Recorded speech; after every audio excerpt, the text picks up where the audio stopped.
Okay, so we are starting the second part of the miniature train.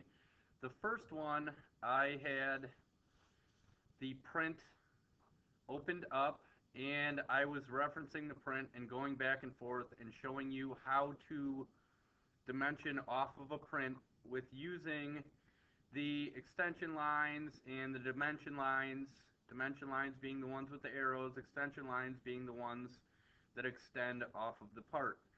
I am going to reference the print once again for the stack. However, I'm not going to flip back and forth as much as I did moving forward. So what I want you guys to do is open up the print, and as you're making it, look back and forth between the print and your inventor part so you can understand where those dimensions are coming from.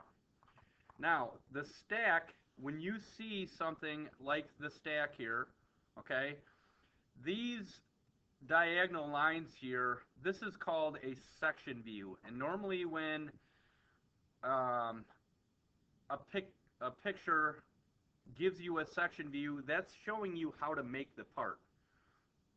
So what we want to do with this part is we are going to make an axis that goes straight down the middle, and we're going to make this whole section, but we're going to add some to it because we're going to make this hole in the center of it with the hole command. So when we go over to Inventor, we're going to open a new file, and I forgot to do it on the first one, but I'm not going to forget to do it here. I want you to make sure that you go in, File, Save As, Initials, underscore, stack. We want to be descriptive with the names of our parts. So if we need to go back and fix things, we made mistakes, what have you, we know what part name it is, and we're not just naming them part 1, part 2, part 3. Okay, so I'm going to start with a 2D sketch, and what I want to do is I want to sketch out something that looks like this. Okay, so I'm going to go here, and I'm going to sketch out a line that goes from here, up here, out here, over here, and over here. We're going to use the revolve command with this. The revolve command is going to revolve around this center axis.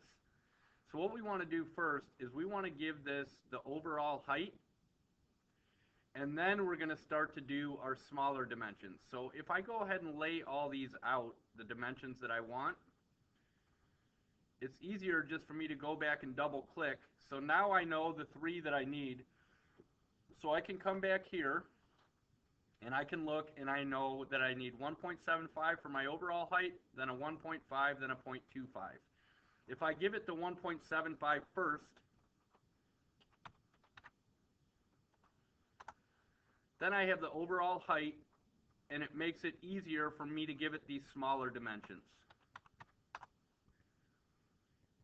And it doesn't throw the whole sketch out of whack. Okay, so now I have the height. When I go back to my print here, the rest of this is all diameters. Okay, so I'm going to have a diameter of the outside is 1.25, and a diameter of the bottom is 0.5. So from here to here was a diameter of 1.5. We're going to make that half because when we revolve around it, it will double that and give it the full diameter. So essentially what I did was give it the radius. Now the only thing that I need to add here now is I need to add a construction line. So if I pick a line and then I hover over this guy right here, and I put this point right here, and I make this line go straight up, the line is perforated. The reason the line is perforated is because what I'm trying to do is I'm trying to dimension this angle. And this angle was 15 degrees. Now, notice my whole sketch is blue. That means it's fully constrained and we're ready to revolve. So when I finish, I'm going to revolve around the center axis, hit OK, and there's my stack. Now, let me go back really quick. It looks like it's a little bit chubby. Let me make sure that all my dimensions are okay here. Nope, this one's a little bit off. So I need to change this dimension. It was 1.25 divided by 2. So it's 1.25 divided by 2. There we go. Now I fixed it and it's not as chubby as it appeared before. So what I want to do now is I want to make a hole. And when I look at the hole, I'm going to give it all of these different commands. Okay? What this is saying is I have a 0.375 diameter of the outside, and this is called a counter bore, where we have an area where we extrude in, and then we have a flat surface area, and then another extrusion that goes down. So it's essentially two different holes. The reason you would do something like this is if I had a bolt with washers or something on it and I didn't want that to be sticking out from a surface, I could put a counter bore in there where I could use that fastener and it's not going to be exposed to the surface of what I'm trying to make or connect.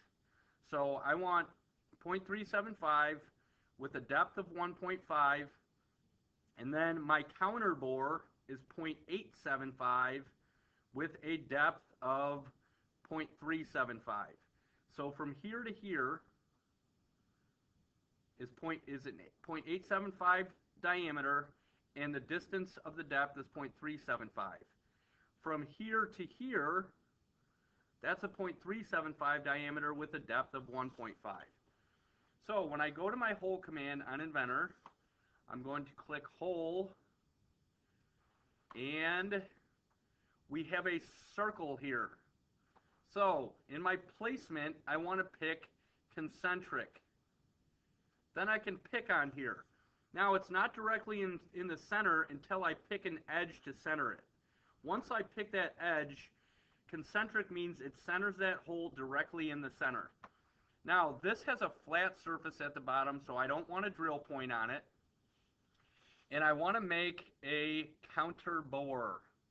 Okay? The outside diameter of the large surface is 0.875. Okay? The depth, the overall depth, is 1.5. So from here to here is 1.5. And the distance of this that goes all the way down, okay, the diameter of this is 0.375. So I want to change this to 0.375. And then my counter bore has a distance of 0.375.